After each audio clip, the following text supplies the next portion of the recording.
Aided സ്കൂളുകളിലെ ഭിന്നശേഷി സംവരണവുമായി ബന്ധപ്പെട്ട നിയമക്കുരുക്കുകൾ നീങ്ങിയതോടെ ആയിരക്കണക്കിന് അധ്യാപകരുടെ നിയമത്തിന് അംഗീകാരം നൽകിക്കൊണ്ട് സർക്കാർ ഉത്തരവിറക്കി.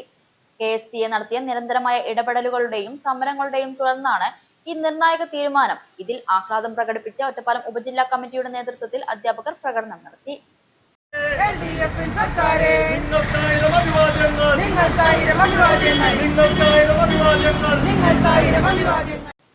എയ്ഡഡ് സ്കൂളുകളിലെ നിയമനങ്ങളിൽ ഭിന്നശേഷി സംവരണം പാലിക്കുന്നതുമായി ബന്ധപ്പെട്ട നിയമക്കുരുക്കുകളിൽപ്പെട്ട് നിരവധി അധ്യാപകരുടെ നിയമന അംഗീകാരം ലഭിക്കാതിരുന്ന സന്ദർഭത്തിലാണ് KSTA ഇക്കാര്യത്തിൽ ഇടപെട്ടത്.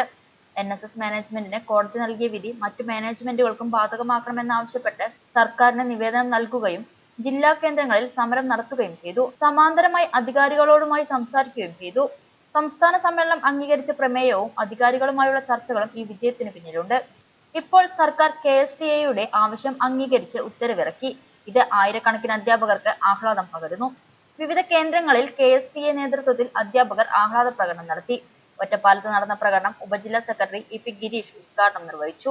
എയ്ഡഡ് മേഖലയിലെ ഭിന്നശേഷി നിയമനവുമായി ബന്ധപ്പെട്ട വളരെ ശക്തമായൊരു സമീപനം തീരുമാനം പങ്കെടുക്കാൻ വേണ്ടി പോവുകയാണ്. സർക്കാർ തീരുമാനമെടുക്കാൻ വേണ്ടി പോകുക എന്ന് പറയുമ്പോൾ ഒരു ഓർഡർ ഇട്ട സർക്കാരിന്റെ പണി കഴിഞ്ഞു, ഇനി ഓർഡർ മുന്നേ ഇടായിരുന്നില്ലേ എന്നുള്ളതൊക്കെയാണ് പൊതുവെ ഉയർന്നു വരുന്ന വാദങ്ങൾ. പക്ഷെ എന്താ സത്യാവസ്ഥ? ഈ ഓർഡറുമായി ബന്ധപ്പെട്ട് കോടതിയിലെ സർക്കാർ കക്ഷിയായിരുന്നില്ല. സർക്കാർ കക്ഷിയാവുകയും എയ്ഡഡ് മേഖലയിലെ ഇത്തരം വിഷയങ്ങളില് സീറ്റ് മാറ്റിവെച്ചു കഴിഞ്ഞാൽ, ഭിന്നശേഷിക്കാർക്കായി മാറ്റിവെച്ചു കഴിഞ്ഞാൽ ബാക്കി നിയമനങ്ങൾ അംഗീകരിക്കണമെന്നും കോടതിയിൽ സർക്കാർ സത്യവാങ്മൂലം കൊടുത്തു. അങ്ങനെ സർക്കാർ സത്യവാങ്മൂലം കൊടുത്തപ്പോൾ ഏറ്റവും ആദ്യം ഇതിനെതിർ ചേരിയിലേക്ക് വന്നത് aided school management association. Single management പറഞ്ഞ ഞങ്ങൾ അങ്ങനെ വിട്ടുകൊടുത്തുകൊണ്ടുള്ള ഒരു പരിപാടിക്ക് ഞങ്ങൾ തയ്യാറില്ല. അതിന്റെ ഒപ്പം തന്നെ ആര് വന്നു? ആ മേഖലയിൽ പണിയെടുക്കുന്ന അധ്യാപകർ എന്ത് പറയുന്നു? അധ്യാപകരുടെ സംഘടനകൾ എന്ന് പറയാണ് അങ്ങനെ ഒരു സീറ്റ് വിട്ടുകൊടുത്തുകൊണ്ട് ഒരു പരിപാടിക്ക് ഞങ്ങൾ തയ്യാറല്ല. ഉപജില്ലാ പ്രസിഡന്റ് S സുജീഷ് അധ്യക്ഷത വഹിച്ചു.